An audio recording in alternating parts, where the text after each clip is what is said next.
Σαν μια χορδή που χτυπάει δυνατά μέσα στο στήθος σου, σαν άστρο που σβήνει, και μια μελωδία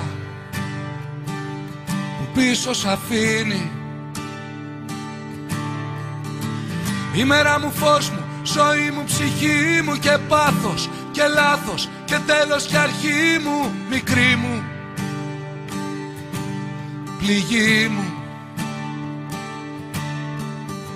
Κι αφού οι καλοί σου λένε πάντα την αλήθεια και νικούν και σε παίρνουν μακριά, γιατί εσύ μου σφυρίζεις.